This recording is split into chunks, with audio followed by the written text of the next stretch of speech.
Hi everyone, उम्मीद है आप सब अच्छे होंगे और आपकी तैयारी भी अच्छी चल रही होगी। हम अभी तक आपके लिए करीब 20 to 21 videos only for LT grade mains writing exam के लिए यूट्यूब पर अपने चैनल पर अपलोड कर चुके हैं। अगर उनसे अभी तक आपने फ़ायदा नहीं लिया है तो आपसे रिक्वेस्ट होगी कि पहले उनको देखिए, कुछ फ़ायदा उनसे लीजिए और फिर उस चैनल से जुड़ भी जाइए और बाकी जो मटेरियल जो कंटेंट आपको दिया जाएगा उससे भी फ़ायदा उठाते रहिए। जो भी यहाँ पर आपके साथ में हम डिस्कस करते हैं उसका पीडीएफ टेलीग्राम चैनल में वीडियो अपलोड होने से पहले आपको पीडीएफ दे दी जाती है ताकि आपको किसी तरह की कोई परेशानी ना हो। आसानी भी रहती है कि आप पहले पीडीएफ एक बार पढ़ लेते हैं, 2 बार पढ़ लेते हैं, फिर वीडियो देखते हैं। थोड़ा सा ये सामंजस्य बना रहता है रीडिंग में और लेक्चर्स को सुनने में, देखने में भी। अगर दोनों को आप इसी तरह कंबाइन करके चलेंगे तो उम्मीद है कि बहुत अच्छा रिजल्ट रहेगा आपको, बल्कि अच्छा, सबसे अच्छा भी रहेगा और एक सीट भी आपको मिलेगी, है ना। तो कोशिश करिए कि बस 3 साढ़े 3 महीने की मेहनत है, बाकी फिर आने वाले 30 35 साल 40 साल आराम से नौकरी करिए और बढ़िया से ज़िंदगी को गुजारिए। फिर खूब सोइए छक्के। अभी थोड़ा सा टाइम निकालिए, कम सोइए, ज़्यादा पढ़िए और पढ़िए और पढ़िए। ये 3 काम हैं आपके पास, सिर्फ 3 काम। कौन से? पढ़ना, पढ़ना और पढ़ना। पहला पढ़ना, पढ़ना हो गया। दूसरा पढ़ना रिवीजन, तीसरा पढ़ना रिवीजन। ठीक है।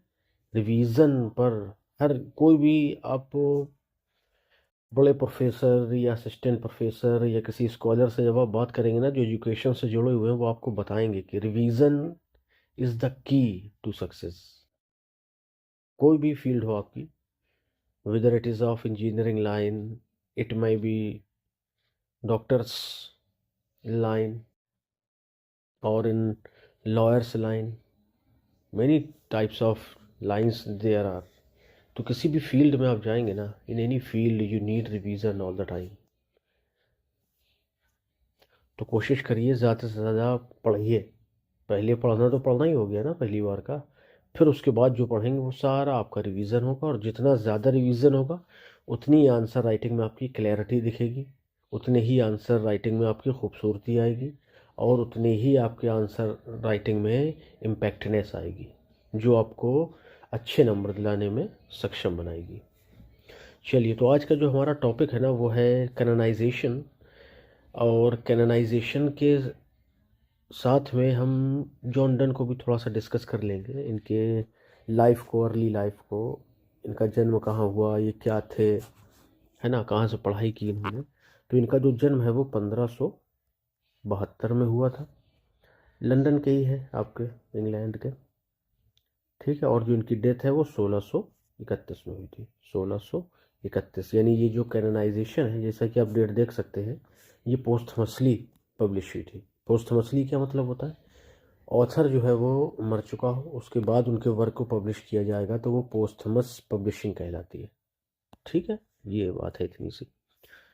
पोएट थे आपके, प्रीस्ट भी थे, लॉयर भी थे, नेशनैलिटी इंग्लिश थी, और ये लव, सेक्सुअलिटी, रिलीजियन, डेथ, बहुत सारी फील्ड में इन्होंने जो है अपना हाथ आजमाया है।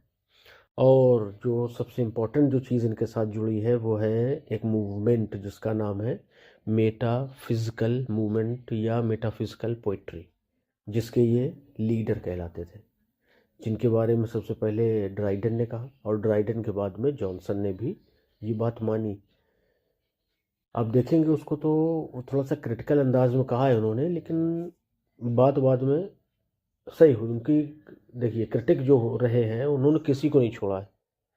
जो महानतम है शेक्सपियर, उसको नहीं छोड़ा है। वो उसी टाइम जो है आपके एक थे रॉबर्ट ग्रीन, उसी टाइम उनको जो है आप स्टार्ट करो कहने लगे थे, वो कहते थे। ठीक। तो बेन जॉन्स के जॉन मिल्टन हो गए, उनको भी लोगों ने नहीं छोड़ा। जो आपकी पैराडाइज लॉस्ट अपने डिस्कस करी अभी, उसमें तो यहाँ तक कह दिया गया कि मिल्टन जो है वो अनजाने अनजाने में जो है शैतान की साइड में पहुँच गए थे। तो किसी को नहीं छोड़ा गया, इनको भी नहीं छोड़ा गया। इनकी पोइट्री की कुछ खास चीज़ें थी, वो अपन क्वेश्चन आंसर हम डिस्कस करेंगे। फिलहाल अपना जो टॉपिक है वो क्या है? The canonization. ठीक है। डेथ और बर्थ इतनी हो गई, कभी कोई सेपरेट वीडियो बना करके फिर हम पूरा अच्छे से इनके बारे में डिस्कस करेंगे। नहीं तो अगर इनकी लाइफ को ही डिस्कस करने लगेंगे तो फिर बहुत लेंथी हो जाएगा वीडियो भी, और आपकी ज़रूरत के हिसाब से भी उतना नहीं चाहिए आपको, जितना चाहिए उतना अभी फ़िलहाल पढ़िए, बाकी अपन देखेंगे। चलिए, तो इनका जो वर्क है द कैननाइजेशन, इसका इंट्रो देख लीजिए। Is a poem by John Donne, published in 1633। It is a famous example of metaphysical poetry. ये मेटाफिजिकल का एक बहुत ज़बरदस्त एग्जाम्पल है। शोइंग विट, ये हमें विट भी दिखाता है, आयरनी भी दिखाता है, क्लेवर कंपेरिजन्स भी दिखाता है। The poem is a dialogue, ये पोएम जो है एक डायलॉग है, where the speaker tells a friend to let him love in peace. वो अपने दोस्त से कहता है कि यार मुझे प्यार करने दो, तुम कहाँ बीच में आ जाते हो बार बार। वो पहली लाइन ही है बहुत ज़बरदस्त कि for God sake hold your tongue and let me love. अपनी ज़बान को थामो भाई, खामोश रहो, मुझे प्यार करने दो। ये पहली लाइन ही है, बहुत ज़बरदस्त लाइन है। Love is shown as all important, प्यार को ही सब कुछ बताया गया है। More than social and worldly success, यहाँ तक कि सामाजिक और सांसारिक सफलता से भी ज़्यादा ज़रूरी। अच्छा, आगे देखते हैं, समरी देख लीजिए इसकी पोएम की। In the canonization the speaker tells someone possibly a friend, जो स्पीकर है जो बोल रहा है इस पोएम में, जो नरेटर कह दीजिए, वो किसी को या पॉसिबली अ फ्रेंड अपने दोस्त को क्या करता है, उससे कहता है कि भाई, और क्रिटिक या किसी क्रिटिक को, टू स्टॉप बॉदरिंग हिम, कि उसे परेशान करना बंद करे। वो क्यों बंद करे? क्योंकि वो अभी प्यार कर रहा है। और let him love in peace, उसे शांति से प्यार तो करने दो। If that person wants to criticize him, अगर वो व्यक्ति जो आया है ना उसके बीच में, अगर वो चाहता ही कि वो कुछ क्रिटिसाइज करे, तो they should point out his illness, उसकी बीमारी को तुम कह रहे कि मेरी बीमारी को तुम क्या करो, क्रिटिसाइज करो, ओल्ड एज को क्रिटिसाइज करो, नॉट इज लव, लेकिन मेरे प्यार को नहीं। ही स्कोल्ड्स द पर्सन, वो उस पर्सन को डांट लगाता है, फटकारता है, एंड सेज, और कहता है they should focus on their own problems. अब कह रहा है कि भाई तुम अपनी समस्याएं समझो यार। वेल्थ, ये तुम्हारी समस्या हो सकती है, उसमें दिमाग लगाओ जाग कमाने में। स्टेटस, वो तुम्हारी समस्या हो सकती है, उसको बनाने में दिमाग लगाओ। नॉट इज पर्सनल लाइफ, मेरी पर्सनल लाइफ में मत झांको, मुझे मेरा काम करने दो। He does not care what they think, क्योंकि वो कह रहे हैं कि उससे फ़र्क नहीं पड़ता कि वो तुम क्या सोचते हो। As they let him loves freely, as long as, जब तक वो उसे फ्रीली प्यार करने देंगे, तब तक उनसे कोई फ़र्क नहीं पड़ता कि कोई क्रिटिक आ रहा है, फ्रेंड आ रहा है, क्या सोच रहा है, क्या कह रहा है, वेल्थ के बारे में, स्टेटस के बारे में। कर ये सब मेरी प्रॉब्लम है ही नहीं, तुम्हारी है, तुम जानो। वेल्थ नहीं है, कमाओ, स्टेटस नहीं है, बनाओ, मुझे छोड़ो। Leave me alone, a famous dialogue of our Indian films. और अगर आप मुग़ल दरबार में पहुंच जाइए तो क्या कहते थे? तखलिया, मतलब सन्नाटा कर दो भाई। अच्छा, the speaker then ask, speaker फिर पूछता है कि who is harmed by my love, क्या हुआ क्या है, कि क्या कोई मेरे प्यार से चोटिल हो गया है। देखिए इमेजिनेशन। ही सेज, और क्या उसके इमोशंस ने have not caused any disaster. ये उसको हम पॉजिटिव सेंस में कहेंगे, फिर उसको बोलेंगे कि क्या, इंट्रोगेटिव प्लस पॉजिटिव, क्या उसके इमोशंस ने कहीं डिजास्टर ला दी है, या उसके प्यार से कोई चोटिल हो गया है, या उसके साइज ने, साई मतलब आह भरना, उसकी आहों ने क्या जहाज़ों को किसी के डुबो दिया है। क्या है, क्या क्या चल रहा है, क्यों मुझे परेशान किया जा रहा है। अब आइए निगेटिव सेंस में। ही सेज, वो कहता है, his emotions have not caused any disasters, उसके इमोशंस ने कोई डिजास्टर तो नहीं क्रिएट करी है। His eyes have not sunk ships, और ना ही उसके आह ने जहाज़ों को डुबाया है। His tears have not flooded the land, और ना ही उसके आंसुओं ने कहीं बाढ़ ला दी है। His fevers have not spread the plague, और उससे जो बीमारी है या जो बुखार है उससे प्लेग भी नहीं फैला है। Wars wars still go on, अभी भी वॉर चल रहे हैं। कोर्ट केसेस स्टिल हैपनिंग, अभी भी कोर्ट केसेस चल रहे हैं। Love does not disturb the world, दुनिया ने किसी को डिस्टर्ब नहीं किया। देखिए क्या थ्योरी निकाली है यहाँ पे, कि क्रिटिसिज्म भी हो गया और अपनी बात भी कह दी, कि मैंने किसी को तो डिस्टर्ब नहीं किया ना, लड़ाई करने वाले लड़ाई कर रहे हैं, कोर्ट में जो केस चल रहे हैं वो चल ही रहे हैं, कोई सुधरा तो है नहीं है, लड़ाई बंद तो ही नहीं है ना। तो मुझे क्यों डिस्टर्ब किया जा रहा है, जब मैंने किसी को डिस्टर्ब नहीं किया था। बात समझ गए ना आप, कि इन्होंने वॉर्स को क्रिटिसाइज किया है, कोर्ट केसेस को क्रिटिसाइज किया है, आपसी लड़ाई झगड़ों को क्रिटिसाइज किया है अपने ही ज़बरदस्त अंदाज में। He says others can laugh at them, वो कहता है स्पीकर नरेटर कि वो laugh at them, others can laugh at them, दूसरे उन पर हंस सकते हैं, एंड कंपेयर देम टू फिला, अच्छा रुकिएगा, ही सेज, स्पीकर कहता है कि उससे और उसकी बिलवड को या उसकी बिलवड पर दूसरे हंस सकते हैं, अलाउ है, चलो।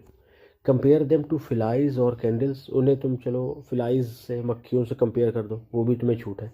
कैंडल्स मोमबत्तियों से, जिसके लिए पेटर वर्ड का यूज़ किया है इसमें आपकी पोयम में, तो कैंडल्स से कंपेयर करो, करो जाके, कोई फ़र्क नहीं पड़ता। बट लाइक कैंडल्स, लेकिन वो मोमबत्तियों की तरह बर्न ब्राइटली, चमक या रोशनी देते हुए क्या करेंगे, मर जाएंगे।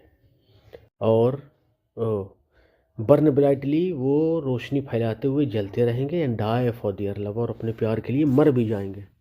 करिए, तुम्हें छूट है, तुम कंपेयर करो हमें। ही बिलीव्स, वो ये भरोसा रखता है कि देयर लव, उनका जो प्यार है ना उसका और उसकी बिलवेड का, इस पावरफुल एंड स्पिरिचुअल, बहुत शक्तिशाली है और स्पिरिचुअल है।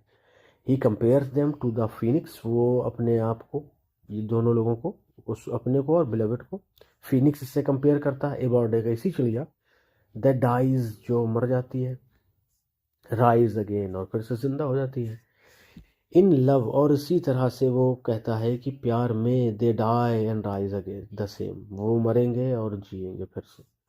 Meaning their love transforms them but never ends, इसका मतलब ये है कि उनका लव उनको ट्रांसफॉर्म तो कर देगा, इस दुनिया से दूसरी दुनिया पहुंचा देगा, है ना, और उन्हें बदल के रख देगा, जिंदा से मुर्दा कर देगा, इतना कर पाएगा, लेकिन उनके प्यार को या उनको ख़त्म नहीं कर पाएगा। क्यों?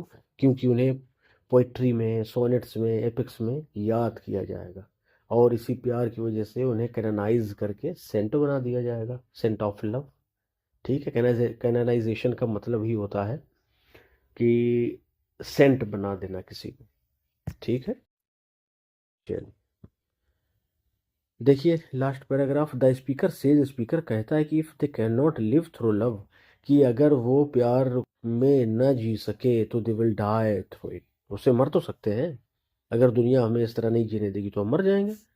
And their love will still be remembered, फिर भी उनके प्यार को याद किया जाएगा। Even if they are not buried in grand tombs, चाहे उन्हें महान टूम्स में, मकबरों में दफनाया जाए या न जाए, their love will live in poetry, उनका प्यार कविताओं में जिंदा रहेगा। ठीक है, their story will be told in sonnets, उनकी कहानी सोनेट्स में बताई जाएगी। People will admire their love, लोग उनके प्यार की प्रशंसा करेंगे।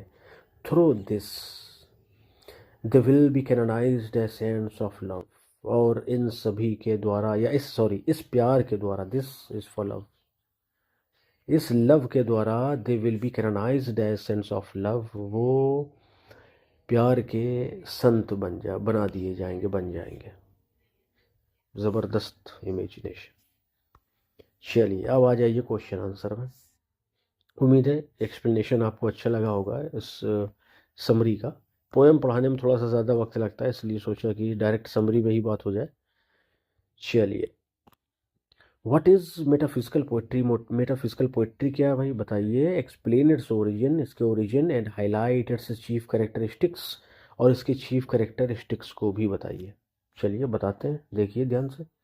Metaphysical poetry refers to a style of 17th century English verse marked by intellectual depth, wit, striking imagery। Correct, जो मेटाफिजिकल पोइट्री है ना, वो रिफर्स, एक ऐसी स्टाइल को रिफर करती है, यह to a style of 17th century English verse की एक ऐसी स्टाइल है जो मार्क्ड है किसके द्वारा, बाई इंटेलेक्चुअल डेप्थ, इंटेलेक्चुअल गहराई, डेप्थ से, विट बुद्धिमानी से, और स्ट्राइकिंग इमेजरी से। द टर्म मेटाफिजिकल, ये जो टर्म मेटाफिजिकल है या metaphysical poets, was first used by Samuel Johnson, सबसे पहले सैमुअल जॉनसन ने इसका यूज़ किया था। दो विथ अ क्रिटिकल टोन, कह सकते हैं कि क्रिटिकल टोन के साथ में, टू डिस्क्राइब पोएट्स, कुछ कवियों को डिस्क्राइब करने के लिए, जैसे जॉन डन, जॉर्ज हर्बर्ट। अच्छा, इसको साफ कर लेते हैं, तो ये नाम थोड़ा सा आप चाहें तो नोट कर लीजिए, पीडीएफ तो रहेगी आपके पास, उसको मार्क कर लीजिएगा। John Donne, George Herbert, Henry Vaughan, Richard Crashaw, Andrew Marvell. ठीक, इनको क्रिटिसाइज किया था क्या कह के, metaphysical. These poets were not part of an organized movement, जबकि आप देखेंगे कि जो पोएट थे किसी ऑर्गेनाइज्ड मूवमेंट के पार्ट हिस्सा नहीं थे, but shared common stylistic features, लेकिन उनकी जो लिखने की स्टाइल थी ना वो कॉमन थी, इसलिए उनको एक कैटेगरी में रखा जाता था। The origin of the name traces back to John Dryden, और जो ये नामकरण है ना ये जॉन ड्राइडन तक जाता है। रिमार्क, जिनका रिमार्क था कि डन ने अफेक्ट्स द मेटाफिजिक्स, मेटाफिजिक्स को ही डन ने अफेक्ट कर रखा है। सजेस्टिंग हिज टेंडेंसी, उनकी उस टेंडेंसी को सजेस्ट किया है जिसमें कि फिलॉसफी को लव एंड इमोशन के साथ में मिला दिया गया है, ब्लेंड कर दिया गया। Johnson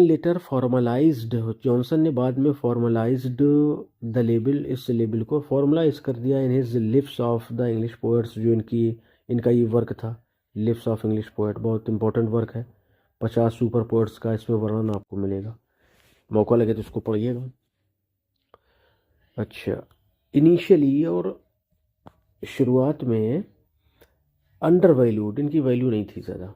these poets gain recognition, ये जो पोएट्स थे इनको 20वीं शताब्दी में गजब पहचान मिली है फिर, थैंक्स टू क्रिटिक्स लाइक, और इसके लिए थैंक्स जाता है किसको, टी.एस. इलियट को, who admired their blend and thought and passion, जिन्होंने उनके ब्लेंड ऑफ थॉट और पैशन के ब्लेंड को, मिक्सअप को बहुत सराहा, बहुत तारीफ करी उसकी। चलिए अब आ जाइए कि मेटाफिजिकल पोइट्री के फीचर्स क्या है, चलिए वो देख लेते हैं। Main features of metaphysical poetry, use of conceits, कहीं भी कंसीट आपको मिले देखने के लिए आंख बंद करके मेटाफिजिकल मेटाफिजिकल मेटाफिजिकल, उसके अलावा किसी ने यूज ही नहीं किया है इसको। एक तरह से ये कहिए कि मेटाफिजिकल पोइट्री का दूसरा नाम यूज ऑफ कंसीट है, ठीक है। सरप्राइजिंग एंड एक्सटेंडेड कंपेरिजन्स करें कि सरप्राइजिंग, आश्चर्य में डाल देने वाले, और एक्सटेंडेड, बढ़ा चढ़ाकर पेश किए जाने वाले कंपेरिजन का नाम है कंसीट। जैसे love is compared to compass, compass की पोइट्री में लव नहीं, लवर्स को क्या किया गया है, कंपेयर किया गया है कंपास के दोनों पार्ट्स से, ठीक है। कि वो देखिए, देखने में जब आप वो कंपास देखेंगे तो उसके दोनों पार्ट्स जो हैं वो मिलते भी हैं, अलग भी होते हैं, मिलते भी हैं, अलग भी होते हैं। कंडीशन ऐसी रखिए कि दोनों को अलग अलग पॉइंट में रख दीजिए तो वो जुड़े हुए भी हैं और दूर भी है ना। गजब का कंपैरिजन, ये चीज़ है इनमें, ये ख़ास चीज़ थी इन पोएट्स की। Fusion of thought and feeling, जो ये थॉट एंड फीलिंग का फ्यूज़न कर देते थे, उनको ब्लेंड कर देते थे, मिक्स कर देते। Philosophical reasoning with emotional intensity, ये जो फिलोसफिकल रीजनिंग है ऐसे ये इमोशनल इंटेंसिटी से मिक्सअप कर देते थे। कोलोक्वल स्टाइल थी इनकी। कन्वर्सेशनल टोन, यानी ठीक है, कोलोक्वल स्टाइल का क्या मतलब, conversational tone rather than ornamental lyricism, गीतों की तरह सजाना इनको पसंद नहीं था, ना इनको रास आता था, ये बातचीत के फॉर्म में लिखते थे कि जैसे बात कर रहे हैं सामने वाले से। विट एंड वर्ड प्ले, ये भी एक खास चीज़ थी इनकी कि इंटेलेक्चुअल पैराडॉक्सेस का बहुत यूज़ करते थे, पंस का यूज़ करते थे, वर्ड प्ले का, शार्प इमेजरी का भी यूज़ करते थे। रिलीजियंस एंड स्पिरिचुअल थीम्स, इसमें आपको रिलीजियन और स्पिरिचुअल थीम्स भी देखने को मिलेंगी। रिलीजियन होना चाहिए, रिलीजियस नहीं होगा। Especially in Herbert, Vaughan and Crashaw, करेंगे जब आप हर्बर्ट को, वॉन को या क्रॉशा को पढ़ेंगे ना तो उसमें आपको रिलीजियन और स्पिरिचुअल या रिलीजियस और स्पिरिचुअल थीम देखने को मिलेंगी। ड्रामेटिक क्वालिटी क्या थी, और ड्रामेटिक क्वालिटी भी थी। पोएम्स ऑफन रिजेंबल्स आर्गूमेंट और डायलॉग्स, ये जो पोएम्स थी ये ऑफन प्राय रिजेंबल्स, मेल खाती थी आर्गूमेंट्स के साथ और डायलॉग्स के साथ, यानी उनको आप जब देखेंगे तो पोएम कम लगेगा कोई डायलॉग लिखा हुआ है, कोई आर्गूमेंट लिखा हुआ है, ये मतलब है। इन एसेंस, निचोड़ क्या है इसका, metaphysical poetry is remembered, metaphysical poetry को याद किया जाता है फॉर इट्स इन्वेंटिव इमेजिनेशन, इसकी इन्वेंटिव इमेजिनेशन की वजह से, इंटेलेक्चुअल विगोर की वजह से, bridging emotion and intellect in a unique way, और इमोशन और इंटेलेक्ट को ब्रिजिंग करने की वजह से, मिला देने की वजह से, जो काम एक ब्रिज करता है एक किनारे को दूसरे किनारे से मिलाने की, उसी तरह से इंटेलेक्ट एक किनारा और इमोशन एक किनारा, ये दोनों जो हैं दोनों को मिलाने का काम करते थे। कौन? मेटाफिजिकल पोएट्स या मेटाफिजिकल पोएट्री। ठीक है, तो ये हो गया आपका पहला क्वेश्चन। देख लीजिए पहले उसका इसने क्या कहा था कि what is metaphysical poetry, metaphysical poetry क्या है वो बता दीजिए। अपन ने बता दिया। ठीक है, यहाँ तक। एक्सप्लेन इट्स ओरिजिन, इसका अपन ने ओरिजिन बता दिया। फिर कहा हाईलाइट इट्स चीफ कैरेक्टरिस्टिक्स, तो वो यहाँ आ गई। ठीक है, ये रखना है, क्वेश्चन से बाहर नहीं जाना है भाइयों बहनों, है ना। क्वेश्चन में जो पूछा उतना लिख दीजिए, काफ़ी है। अगर आप अच्छे से लिखेंगे ना, जिस तरह से आपको बताया गया है कि आपको पहले क्या करना है, इंट्रोडक्शन लिखना है, फिर मेन आंसर लिखना है और लास्ट में कंक्लूजन लिख देना है, तो हो गया। इस अपन टेक्निक को इमको करेंगे। ठीक है, इमको, इंट्रोडक्शन, मेन आंसर और कंक्लूजन। ठीक है, चलिए क्वेश्चन नंबर 2 देख लीजिए भाई। डटे रहिए, भागने की ज़रूरत अभी नहीं है। अभी अपन चाह रहे हैं कि पूरा ही डिस्कस कर लें इसको। दूसरा ये है, तीसरा चौथा 2 और बचेंगे इसके बाद। Discuss John Donne's contribution as a metaphysical poet, metaphysical poet के तौर पर जॉन डन के कंट्रीब्यूशन को बता दीजिए भाई। हाईलाइटिंग हिज डिस्टिंक्टिव स्टाइल, उनके डिस्टिंक्टिव स्टाइल को हाईलाइट करिए। एंड मेजर वर्क्स, और मेजर वर्क्स को भी हाईलाइट करिए। चलिए भाई आंसर में आ जाइए। जॉन डन, जो कि 1572 में जिनका जन्म हुआ और 1631। अच्छा, ये चीज़ भी ध्यान रखिए कि जो ये आपकी कैनोनाइजेशन है ना, ये कैरोलिन एज में लिखी गई। 1633 है, तो 1625 से 1649 अगर आप मानेंगे तो कैरोलिन एज है। फिर उसके बाद लग जाती है 1649 से 1660 तक क्या, क्रॉमवेल या प्यूरिटन इंटीग्रम लग जाता है। फिर 1660 से 1700 क्या लग जाता है, रेस्टोरेशन पीरियड लग जाता है। ठीक है भाई, चलिए ध्यान रखिए। थोड़ा सा इस तरह से ध्यान रखेंगे ना एजेस को, तो आसानी रहेगी और उनको आप अपने आंसर्स में अच्छे से यूज़ भी कर पाएंगे। सन आपको दिखे तो आपको एज याद आना चाहिए, बस ऐसी तैयारी कर लीजिए। एज याद आ जाए तो पोएट याद आ जाए, ऑथर या ड्रामाटिस्ट या जो भी उससे जुड़े हुए वो याद आ जाए।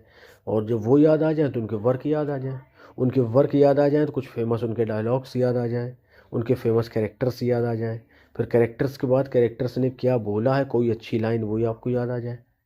ये ज़बरदस्त तैयारी की निशानी है ना। चलिए होगी, कोई नहीं होगी। इज़ रिगार्डेड एज, वही है कि जब तक एग्ज़ाम को छोड़ेंगे नहीं तब तक छोड़ेंगे नहीं, है ना। तो John Donne is regarded, John Donne को माना जाता है as the foremost metaphysical poet, सबसे आगे रहने वाले यानी मेटाफिजिकल पोएट का लीडर। हुज वर्क्स, जिनके जो वर्क है एम्बॉडी, वो प्रकट करते हैं हमारे सामने इंटेलेक्चुअल डेप्थ को, विट को, इमोशनल इंटेंसिटी को। टिपिकल ऑफ दिस स्कूल, जो कि इस स्कूल की बहुत ख़ास बात है। टिपिकल उसी से जुड़ी हुई, उसी से संबंधित। He broke away from the ornamental Elizabethan style, वो एलिजाबेथन ऑर्नामेंटल स्टाइल से बहुत दूर आ गए थे, अपनी स्टाइल उन्होंने ईजाद करी थी। And introduced a more intellectual, और उन्होंने एलिजाबेथन को पीछे छोड़ते हुए, उनसे अलग होते हुए एक इंटेलेक्चुअल, आर्गुमेंटिव और ड्रामेटिक मोड ऑफ पोइट्री लिखना शुरू करी थी। ठीक है, ये 3 पॉइंट आपको ध्यान रखना है कि उन्होंने एलिजाबेथन ऑर्नामेंटल पोइट्री के बजाय क्या किया, इंटेलेक्चुअल का यूज़ किया, हार्ट के बजाय ब्रेन का यूज़ किया, आर्गूमेंट का यूज़ किया प्यार भरी बातों की जगह पर, ड्रामेटिक मोड ऑफ पोइट्री का यूज़ किया। ठीक है, ये 3 चीज़ें आपको ध्यान रखनी है। One of Donne's most striking features is his use of conceits. Donne के सबसे स्ट्राइकिंग फीचर्स में से जो था ना, सबसे ज़्यादा क्या कहते हैं स्ट्राइकिंग, वो कंसीट था, यूज़ ऑफ कंसीट्स। ये क्या होता है बताया अपन ने अभी, एक्सटेंडेड मेटाफर होता है, सरप्राइजिंग कंपेरिजन्स होते हैं। ठीक है, कि आपको एकदम अचंभा हो जाए कि ये भी कंपेरिजन हो सकता था क्या, इस तरह से। और मेटाफर भी होंगे एक्सटेंडेड, अलग लेवल के। फॉर इंस्टेंस, उदाहरण के तौर पर अगर आप देखिए, इन अ वैलिडिक्शन, एक वैलिडिक्शन पोएम में, फॉरबिडिंग मॉर्निंग इसका पूरा टाइटल है। He compares the bond of lovers, उन्होंने बॉन्ड ऑफ लवर्स को किससे कंपेयर किया है बताइए, अ पेयर ऑफ कंपास, जो भी आपको बात बताइए, है ना, ज़बरदस्त एग्जाम्पल। या metaphor highlighting both separation and unity, जो कि उनके सेपरेशन को, जुदाई को भी दिखाता है, यूनिटी और उनके विशाल को भी दिखाता है। विशाल बोल रहे हैं, विशाल नहीं बोल रहे, ध्यान देना। विशाल का मतलब होता है मिलन। तो उनकी सेपरेशन जुदाई को भी दिखाता है और उनकी यूनिटी मिलन को भी दिखाता है।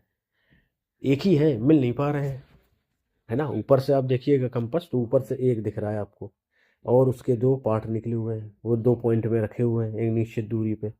बस वहाँ से उनको मिलने नहीं दिया जा रहा, यूनाइट है वो पहले से, ज़बरदस्त। सिमिलरली इसी तरह से द फिली में he uses the image of a flea, उन्होंने एक फिली की इमेज का यूज़ किया है। बाइटिंग टू लवर्स, दो लवर्स को एक साथ काटती है, पहले एक को काटती है फिर उसके बिलवेड को काटती है। As a witty metaphor for physical union, कि देखिए ये यूनिटी होती है कि उनकी यूनिटी को देखो बताने के लिए, उनकी यूनिटी को यूनिटी बताने के लिए फिली ने भी दोनों को अटैक को काट के भागा नहीं वहाँ से, है ना। अच्छा, हिज पोइट्री, उनकी कविता reflects a fusion of passion and intellect, उनकी जो कविताएं हैं ना या उनकी जो पोइट्री है वो आपकी पैशन और इंटेलेक्ट के फ्यूजन को रिफ्लेक्ट करती है। इन the canonisation, sorry, in the canonisation, अरे यार पेन ऊपर क्यों जा रहा है भाई, इसको नीचे ले लो। इन द कैननाइजेशन, जो कि 3 बार रिपीट हो गया। ही जस्टिफाइज लव, वो जस्टिफाई करते हैं लव को एज अ सेक्रेड एक्ट, एक पवित्र कार्य के रूप में। Blending religious imagery with personal emotion, वो रिलीजियस इमेजरी को पर्सनल इमोशन के साथ ब्लेंड करके एक सेक्रेड एक्ट बताते हैं इसको। In death B not proud, कहते हैं कि ए मौत ज़्यादा घमंड मत कर। अ होली सोनेट, जो कि एक सोनेट है, ये वर्क का नाम है उनके। Donne treats the death powerless, death को पावरलेस बताया है। Showcasing his spiritual as conviction with rational argument, ठीक है। ये देखिए टेक्निक है इनकी, मौत से सब डरते हैं लेकिन उन्होंने मौत को डरा दिया पावरलेस कह करके। शो केसिंग हिज स्पिरिचुअल, तो शो केसिंग हिज स्पिरिचुअल, ये यहाँ पर एज नहीं होगा भाइयों, ठीक है, ये आप पीडीएफ में भी ठीक कर लीजिएगा। Show casing his spiritual conviction, वो उनके स्पिरिचुअल कन्विक्शन को दिखाता है कि डेथ में क्या ताकत है, कोई ताकत नहीं है। With rational argument, rational argument के साथ में, आर्गूमेंट भी देते हैं, ऐसा नहीं कि ये खाली पीली बोल दिया है, आर्गूमेंट के साथ। डंस स्टाइल इज आल्सो कोलोक्वियल, उनकी जो स्टाइल है वो बातचीत वाली है। Often resemble dramatic,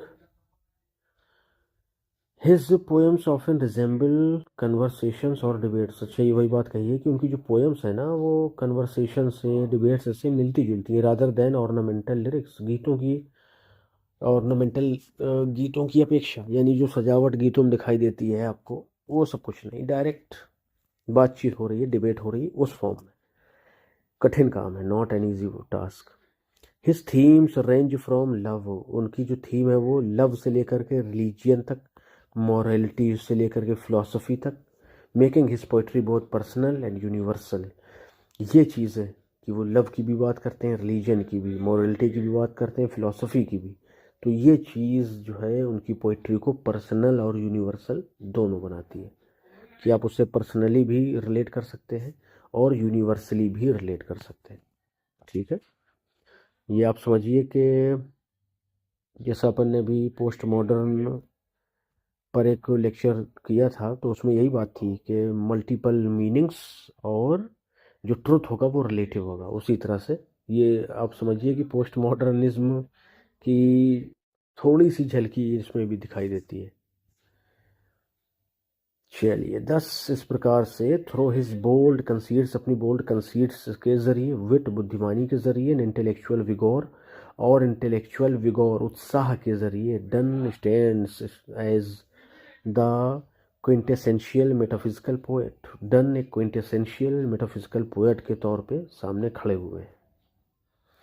influencing generations of writers after him, influencing प्रभावित करते हुए जनरेशंस ऑफ राइटर्स, बहुत सारी पीढ़ियों को राइटर्स की आफ्टर हिम, अपने बाद, ठीक है, गजब बात, बहुत बहुत बहुत महान लोगों को पढ़ रहे हैं अपन, कोई हल्के फुल्के लोग नहीं है। चलिए, write a note on the theme, write a note on the theme and technique Donne has employed in the poem canonization. Canonization में जो थीम और टेक्निक यूज करी है उन्होंने, उसको भाई बता दीजिए। चलिए बता देते हैं। जॉन डन की द कैनोनाइजेशन, जो कि 1633 में पब्लिश हुई थी। आफ्टर हिज डेथ, उनकी मृत्यु कब हुई थी? 1631 में। Is one of the finest example of metaphysical poetry, वो मेटाफिजिकल पोइट्री के सबसे अच्छे एग्जाम्पल्स में से है। ब्लेंडिंग वेट, जो ब्लेंड करती है किसको? विट को, पैराडॉक्स को, इंटेलेक्चुअल कंसीट्स को, to celebrate the power of love, प्यार की ताकत को सेलिब्रेट करने के लिए। थीम देख लीजिए क्या है। ये तो उसका क्या हो गया, इंट्रो हो गया छोटा सा। अब थीम में आ जाइए। The central theme of the poem is sanctity and immortality of love. जो थीम है इस पोएम की, वो सैंक्टिटी एंड इमॉर्टैलिटी, प्यार की पवित्रता और उसका अमर होना है। डन आर्ग्यू करते हैं दैट की ट्रू लवर्स दो स्कॉर्नड और मॉक्ड बाय सोसाइटी, चाहे सोसाइटी उनको उनसे घृणा करे, स्कॉर्न और मॉक या उनका मजाक उड़ाए, achieve a kind of sainthood, वो एक सेंटहुड प्राप्त करते हैं थ्रू दियर डिवोशन, अपनी श्रद्धा से, अपनी श्रद्धा के चलते।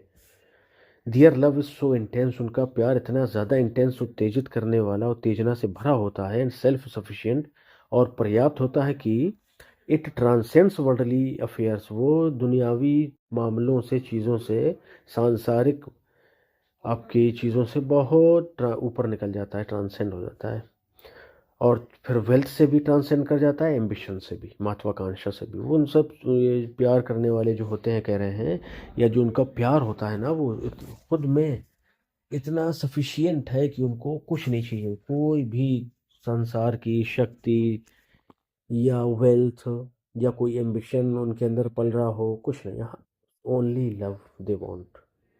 The lovers become like saints, जो लवर्स हैं वो सेंट्स की तरह हो जाते हैं, फिनिक्सेस की तरह हो जाते हैं, मार्टियर्स शहीदों की तरह हो जाते हैं, और एम्बॉडीइंग, फिनिक्स एक्चुअली यह का नाम है, embodying both passion and spiritual elevation, और ये एम्बॉडी प्रकट करते हैं, हमारे सामने दिखाते हैं पैशन को भी और स्पिरिचुअल एलिवेशन को। एलिवेशन क्या होता है? ऊपर उठना, यानी वो इंसान के लेवल से बहुत ऊपर उठ करके चले जाते हैं। Love here is not trivial desire, यहाँ पर जो लव की बात हो रही है ना, वो छोटी मोटी तुच्छ कोई इच्छा थोड़े है, बट आ रिडेम्पटिव, निजात देने वाला है। इटर्नल फोर्स, एक शाश्वत ताकत है। ग्रांटिंग इमोर्टैलिटी, जो ग्रांट करता है अमरता को, थ्रो पोइट्री, पोइट्री के द्वारा। Our legend be it will be fit for verse, our legend be और it will be fit for verse. ठीक है, देखिए भाई, आप भी, अपन भी कोशिश करें कि क्या अपन भी ऐसा कुछ इमेजिन कर सकते हैं। अभी पढ़ेंगे, चलिए पढ़ते रहिए, फिर अपन इमेजिन करेंगे, इमेजिनेशन करेंगे, ठीक है। चलिए, टेक्निक क्या है? Done employees several metaphysical techniques, बहुत सारी मेटाफिजिकल टेक्निक का इन्होंने यूज़ किया है। पहली क्या है? कंसीट, जो मेटाफिजिकल पोइट्री की जान है एक तरह से। Lovers are compared to candles, lovers को कैंडल से कंपेयर किया है। कंज्यूमिंग देमसेल्व्स, खुद को जला रहे हैं। To the eagle and dove, eagle और डव से, यानी दुनिया से, और डव मतलब स्वर्ग से कंपेयर किया गया है।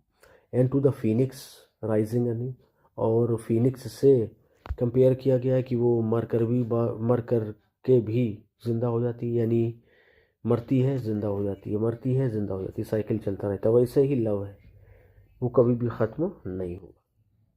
दीज इमेजेस, ये जो इमेजेस है ना, एक्सप्रेस द पैराडॉक्स, ये पैराडॉक्स को एक्सप्रेस करती है, ऑफ पैशन, पैशन के, सेल्फ डिस्ट्रक्शन, खुद को तबाह कर लेने के, लीडिंग टू इमॉर्टैलिटी, और ये हमें अमरता की तरफ ले जाती है।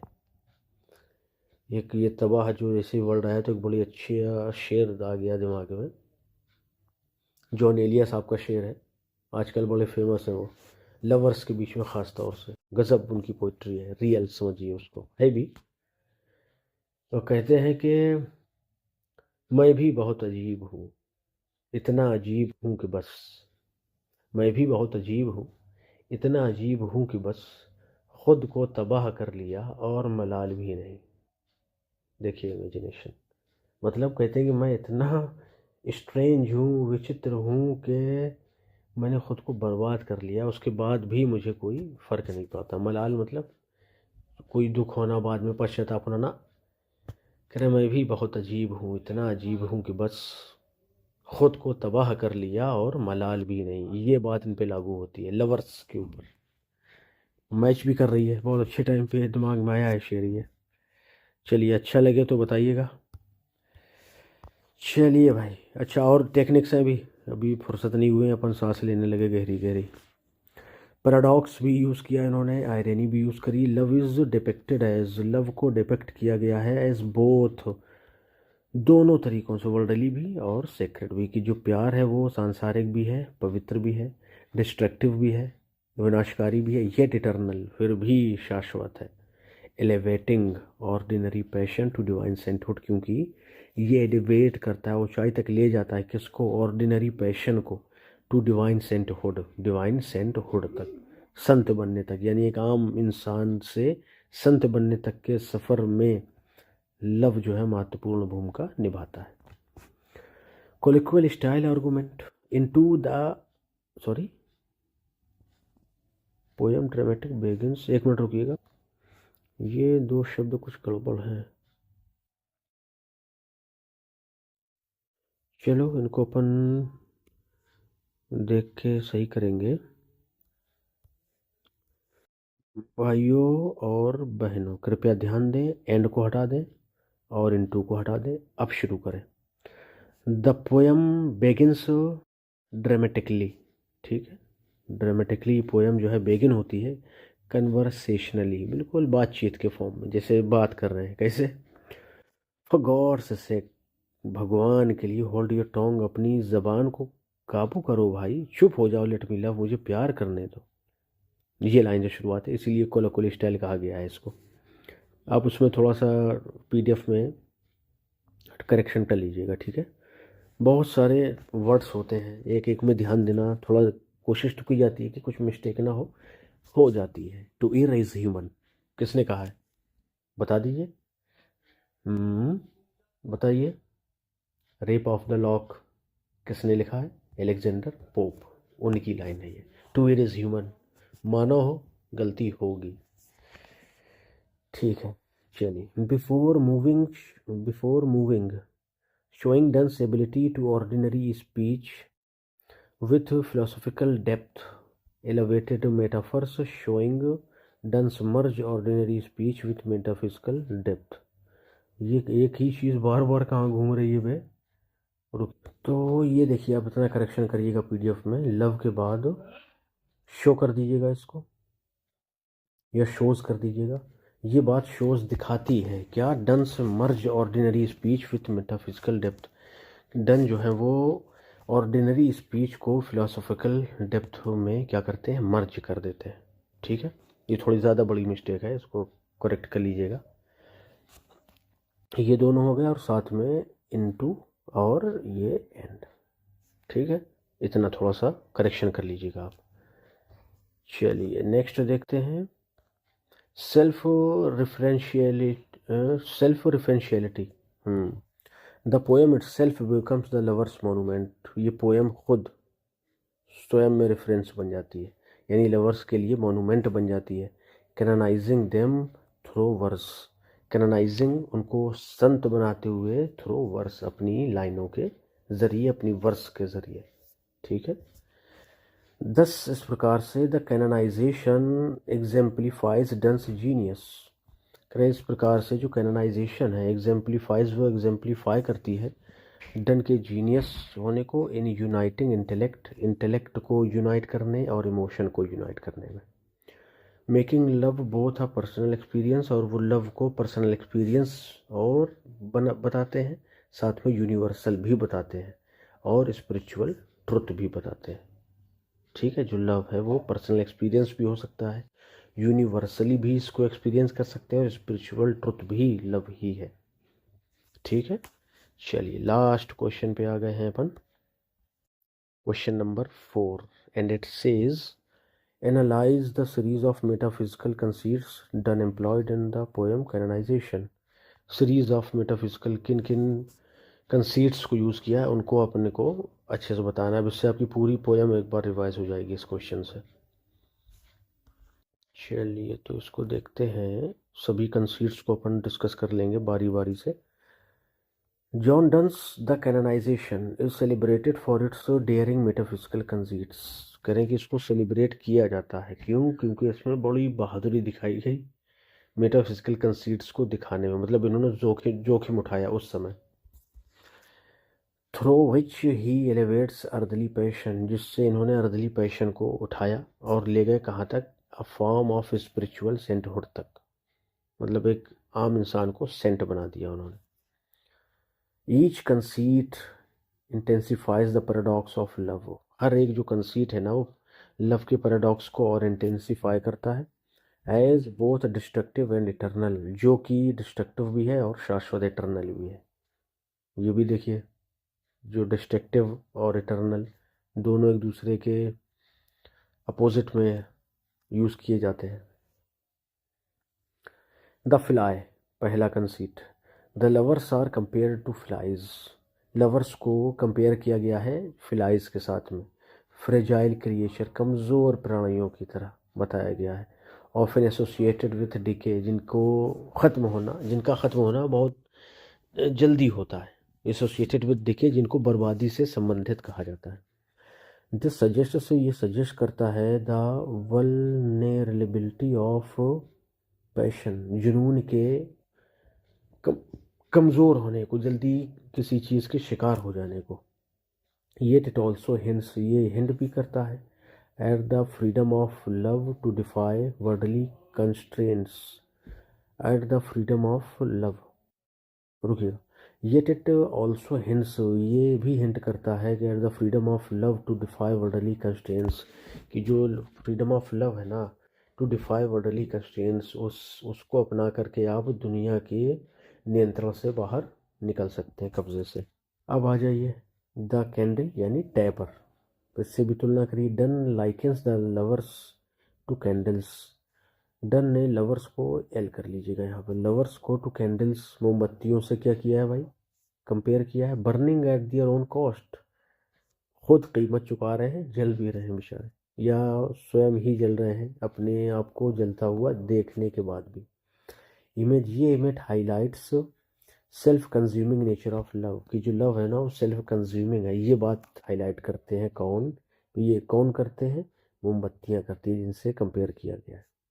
दे मे डाई इन पैशन, वो मर जाएंगे जुनून में, या मर सकते हैं जुनून में। बट दियर लाइट, लेकिन उनका जो प्रकाश है, जो रोशनी है ना, सिम्बलाइजेज, वो सिम्बलाइज करती है स्पिरिचुअल ट्रांसेंडेंस को, उसकी ऊंचाई को, दुनिया से हेवन तक जाने, हेवन पहुंच जाने को, सीधा कहिए हेवनली हो जाने को। The eagle and the Dove, इनसे कंपेयर किया है। These birds embody opposites strength gentleness. देखिए, ये जो दो चिड़ियाँ हैं ना, ये एम्बॉडी, ये प्रकट करती हैं ऑपोजिट स्ट्रेंथ, अलग अलग स्ट्रेंथ, वो सॉरी अपोजिट स्ट्रेंथ जेंटलनेस, एक दूसरे के अपोजिट को। चील कैसी है? स्ट्रेंथ रखती है, और जो डव है वो जेंटलनेस के लिए जानी जाती है। वॉर एंड पीस, चील या बाज जो है वो हर टाइम शिकार पे या अपने युद्ध के लिए जाना जाता है, शिकार तो करता ही है। और देखा होगा अपने बड़ी मूवीज़ में, बहुत सारी मूवीज़ में, कि जहाँ पर जो है बाज पाले हुए हैं योद्धा, और वो उसको जो है आसपास का उससे बात भी करता है वो, मतलब वो आप उसको साईफाई मूवीज़ कह सकते हैं।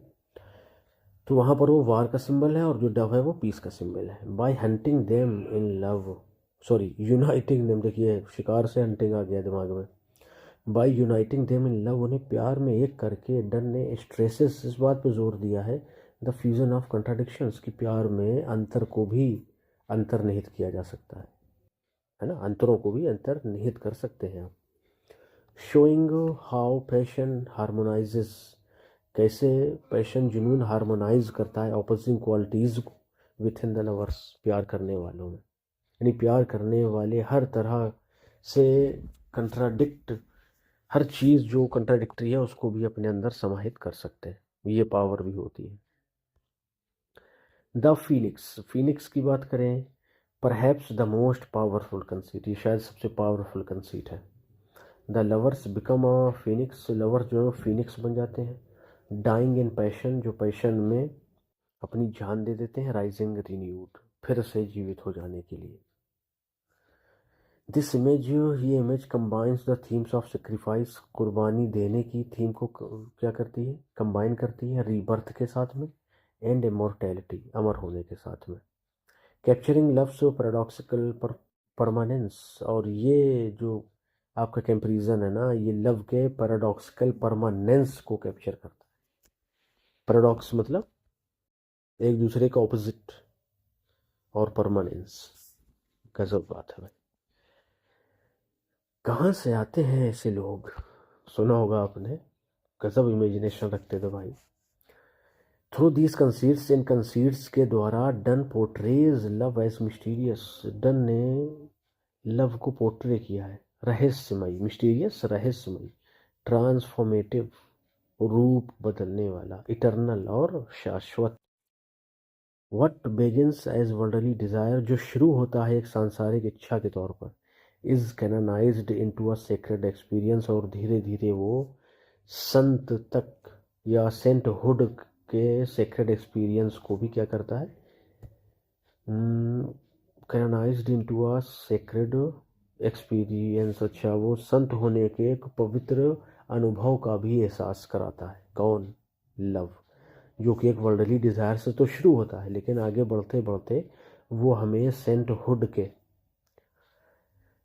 पवित्र एहसासात को भी महसूस कराता है। Making the lovers immortal through poetry itself, और वो लवर्स को इमोर्टल बना देता है थ्रू पोइट्री इटसेल्फ, वो खुद जो है किससे, पोइट्री से। बहुत बढ़िया, बहुत बढ़िया, तारीफ के लिए शब्द नहीं। ठीक है भाई, ये हमारा सेशन हो गया कंप्लीट। देखिए कितना टाइम लगा, और थोड़ा सा आपको अच्छा भी लगा होगा। ठीक है भाइयों और बहनों, बहुत मेहनत से पढ़िए, कहीं कोई परेशानी हो तो फॉर्चुनेटो क्लासेस को याद कर लीजिए, वो आपके साथ होंगे, आपके सामने होंगे हमेशा। थोड़ा टाइम हो सकता है, देखिए अगर आप कमेंट में कोई बात बताएंगे ना तो वहाँ तक पहुँचने में टाइम लग जाएगा। सीधे आपको कोई दिक्कत है, व्हाट्सअप ग्रुप का लिंक दिया गया है डिस्क्रिप्शन में, इसमें भी दे दिया जाएगा, टेलीग्राम का भी लिंक दिया गया, डायरेक्ट वहाँ मैसेज करिए तो डायरेक्ट मिलेगा वो। अब भाई वीडियोस में कमेंट करेंगे तो आपने किस वीडियो में कमेंट किया है, अगर नज़र पड़ लगी कि हाँ इसमें कोई नया कमेंट आया तो देख लिया गया, ठीक है ना। तो वो टेलीग्राम और व्हाट्सअप, इनको ध्यान रखिए, हर मर्ज़ की दवा है ये दोनों, ठीक है। चलिए तैयारी करते रहिए, और वीडियोस को शेयर कर दिया कीजिए जिन जिन ग्रुप्स में आप लोग जुड़े हैं, तो थोड़ा सा और भी लोग जुड़ने लगे, थोड़ा और फिर मन लगे वीडियोस को बनाने में, आप तक अपनी बात पहुंचाने में, आपके सिलेबस को पूरा कराने में, ठीक है। चैनल को सब्सक्राइब नहीं किए कर लीजिए, टेलीग्राम व्हाट्सएप के लिंक आपको मिलने वाले हैं डिस्क्रिप्शन में, तो उसको ज्वाइन कर लीजिएगा, लगे रहिए, ठीक है। मिलते हैं नेक्स्ट सेशन में, till then bye bye, thank you.